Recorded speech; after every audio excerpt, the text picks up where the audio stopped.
To continue in the study of تذكرة السامع والمتكلم, which we are studying before we start for the month of Ramadan,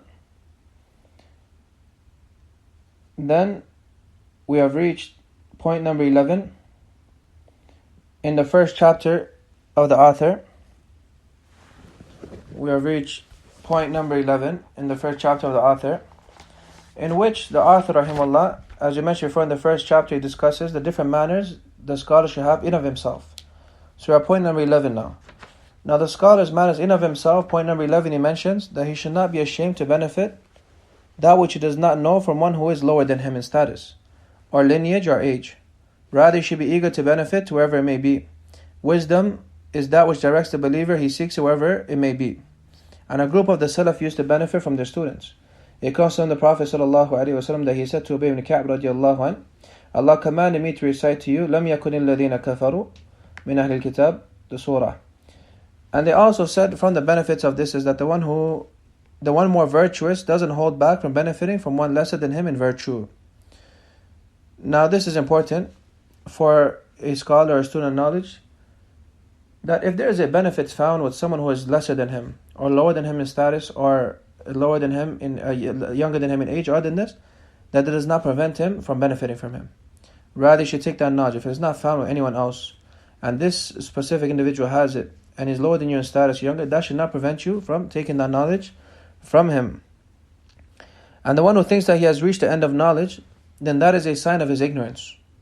As Shaykh Salih al-Usaymi mentioned, for indeed a person does not cease to dive into the sea of knowledge, seeking his benefits wherever it may be, until he reaches his intent from it. I mean, for the signs of ignorance is that you find that you've reached the end of knowledge and you did not take from those who are lower than you in status. And as the poet he mentioned, ليس العمى طول السؤال وإنما تمام العمى طول السكوت على الجهل. That the complete blindness is not asking many questions, but rather the complete blindness is that one remains silent remains silent on his ignorance. He does not want to ask and learn, rather he remains ignorant. This is complete blindness.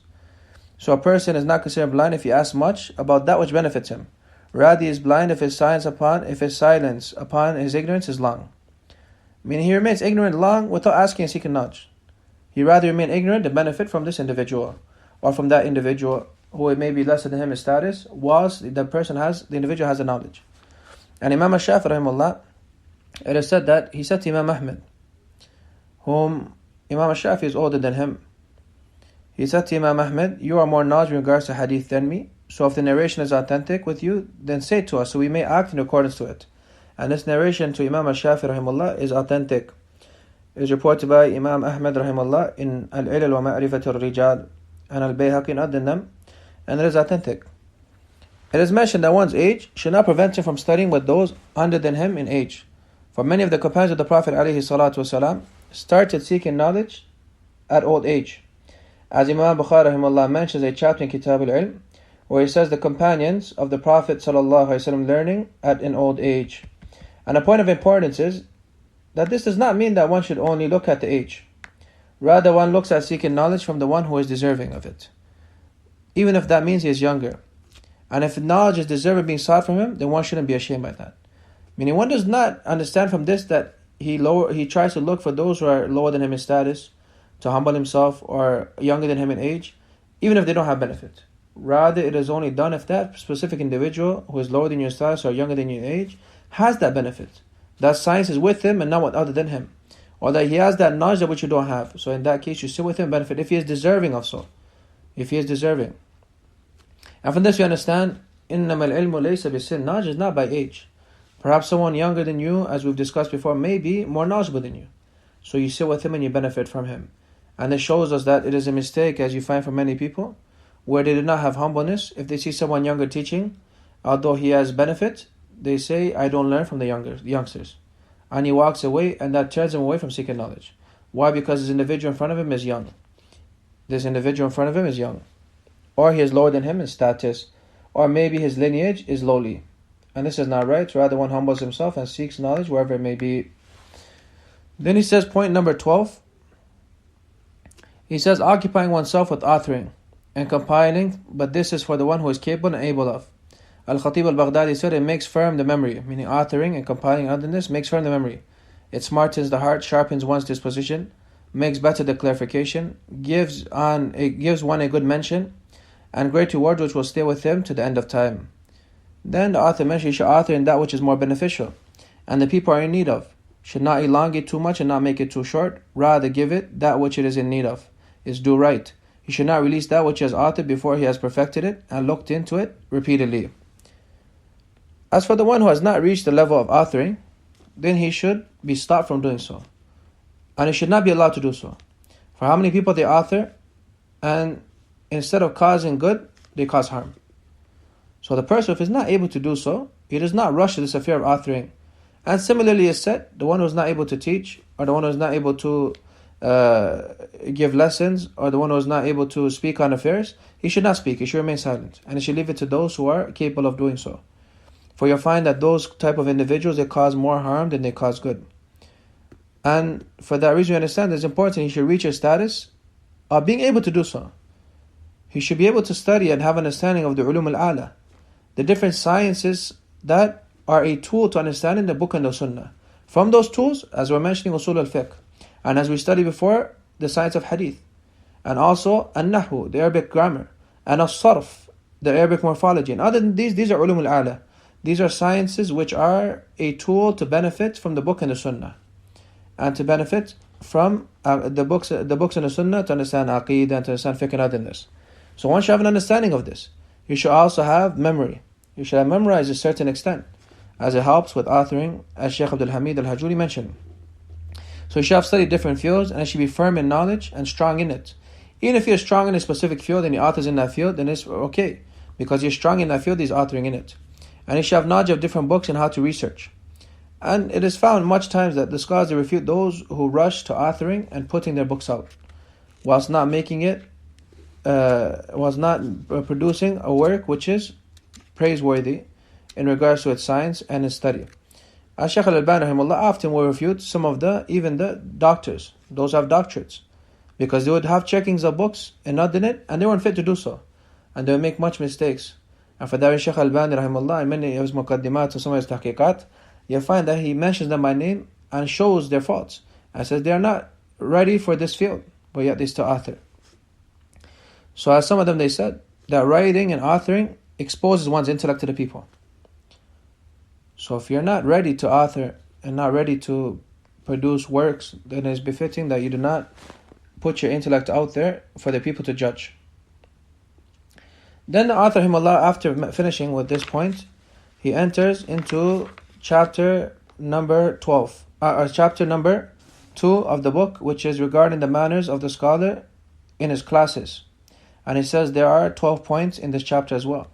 As for point number 1, that if he wants to teach, he should purify himself from ritual and tangible impurities.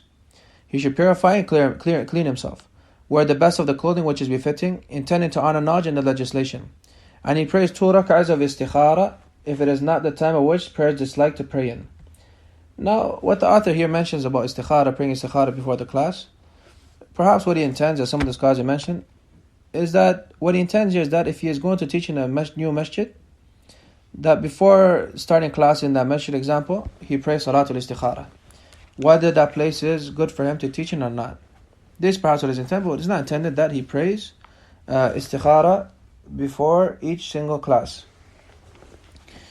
As for the statement of the author that he should pray it in a time when it is not disliked to pray, then this affair of whether it's allowed to pray istikhara in the times of when it is disliked to pray the prayer, or not allowed to pray the prayer, then the scholars, they differ regarding this.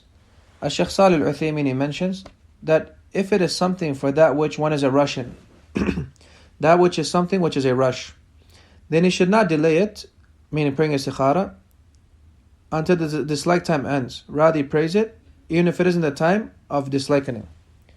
But if it's something which can be delayed, then it is obligatory delays the prayer until after the time of dislike. And also, the author then he mentions that you should intend by this knowledge or this teaching to spread knowledge and teach it to spread the benefit and relay the rulings of Allah subhanahu wa ta'ala, know the correct stances, gather upon remembering of Allah with his Muslim brothers, and make dua for the Muslims and the righteous predecessors. Now, Shaykh Salih al-Usaym mentioned that knowledge is built upon 4 affairs. 1 is intent to raise ignorance from oneself. Secondly, intending to raise ignorance from others. Thirdly, intending to act with one's knowledge. Fourthly, intending to preserve knowledge and protect it from being lost. So one should have this in his intention. 1, that you are raising ignorance from yourself. 2nd, that you are raising ignorance from others. 3rd, that you are raising, or you want to act in regards to this knowledge you are benefiting from. And 4thly, that you intend to preserve the knowledge and protect it from being lost. Then the author goes to point number 2, that when he leaves his house, he should make the authentic dua from the Prophet ﷺ, such as the dua, Allahumma inni a'udhu bika an adilla aw adal, an adil aw adal, aw azil aw zal, aw adlim aw udlam, aw ajhal aw yujhal alayya. That I go forth, O Allah, I seek refuge with you from leaving or being led astray, or against slipping or being cause to slip, or doing injustice or being done injustice to, or doing wrong or having wrong done to me. As for the wording, Azza jaruk wa jalla thanawuk wa la ilaha illa ant, then this is authentic from Mas'ud radiallahu anh, and not from the Prophet alayhi salatu wasalam. As for the wording, Bismillah, Hasbi Allah, Tawakkaltu ala Allah, La hawla wa la quwwata illa billahi al-aliyyil azim, then this is part of the first hadith, and if he increases this wording in it, then there is no problem in that. Then the author mentions that he should repeat the remembrance of Allah until he reaches a class. Once he reaches a class, he gives salams to those present. Prays 2 rak'ahs if it is not a time of dislike. If it is a masjid, then it is emphasized he prays, then he asks Allah for success and aid and protection. As for this point that when he enters, he prays 2 rak'ahs. If he is in a masjid, yes, he prays Tahiyatul Masjid, 2 rak'ahs for entering the masjid. But if he is not in the masjid, then Shaykh Abu Amri mentions that there is no proof to pray 2 rak'ahs before the class. I mean, there is no specific sunnah of praying 2 rak'ahs before the class. But if it is done in the masjid, then yes, he prays Tahiyatul Masjid. And then he says, what is correct, or F1, what is correct regarding this issue of praying at the time of disliking? Then the scholars mention that if this prayer is a prayer that has a reason to be prayed, then you could pray it at the time of disliking. And the only prayer that they exempt from this is Salatul Istiqara, because this time is not restricted. If it is not something to be done in a rush, then you delay it, and you don't pray at the time of dislike. But if it's a prayer that has a need, has a reason for it, such as Tahiyatul Masjid, then it is not disliked to pray at the time when the prayer is disliked. Why? Because it's a prayer that has a reason for it to be prayed. And this is the stance of Al-Shafi'i, Imam Ahmed, and many of the scholars, some of them, Shaykh bin Baz rahimahullah, and other than them. So Tahiyatul Masjid is permissible to pray in the time when the prayer is disliked to be prayed in, because it is a prayer dhatu sabab, as a reason to be prayed. Then the author mentions he faces towards the Qibla, if possible. He does so with tranquility, humbleness, and khushu'.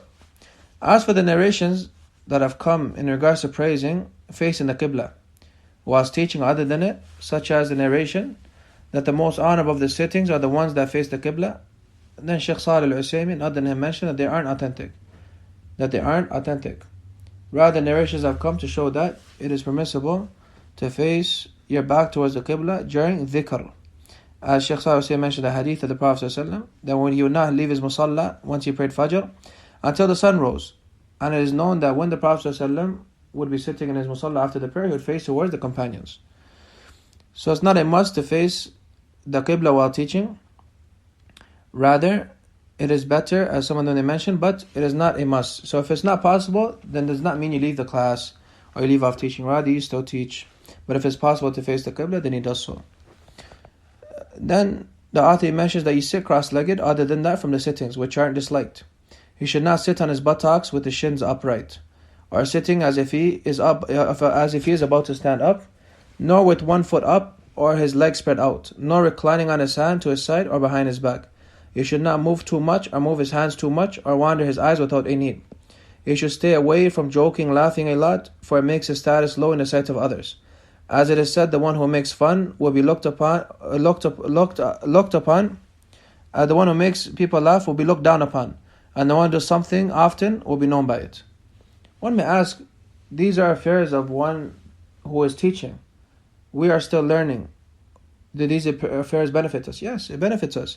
For if you see someone doing acts like this, you find that he is not one who knowledge, that he is not one who is acting in accordance to that which the scholars mention of ways to teach. You see him laying with his feet stretched out while he's teaching, or he's reclining on one hand, and like this, and he's not honoring knowledge the way he should be honored. Then you see that the scholars mention opposite to this. He should not be doing these affairs. Also, you don't know what Allah will bless you with from being able to teach one day. So these are manners which are important. Similarly, these manners of sitting like this are manners also for the student. He should not sit with his hands on his sides, or with his feet outstretched, or laying down on his side during the class. Rather, he should sit and honor knowledge the way the Sahaba used to honor knowledge. Then he says, rahimahullah, that he should not teach whilst he is hungry, thirsty, or has something on his mind, angry or tired, nor in severe cold or heat. He may answer with that which is not correct. As for the point before regarding the sitting those certain ways, that especially if the person is one who is followed, then he should present himself in a manner which is suitable, in a way to protect legislation, people not thinking discipline legislation, meaning sitting like this and not sitting properly in the sitting is actual legislation, because people might say he is knowledgeable and he is aware of the sunnah of the Prophet. Maybe this is a sunnah. No, rather, if he is one who has such a status, he should sit the way the scholars advise. As for the last point, he should not teach while he's hungry, thirsty, or has something on his mind to the end of it. Then for that reason, the Prophet said, none of you should give a ruling between two whilst angry. So it's a must that when teaching, one's mind is free from these affairs, so that he focuses his mind completely on teaching and not worrying about different affairs, for perhaps it might lead him to making mistakes and having statements in the class which are not suitable or not correct, and by that people may be misled due to it. So inshallah, with this we'll stop for today and continue next week inshallah. Jazakumullah khairan.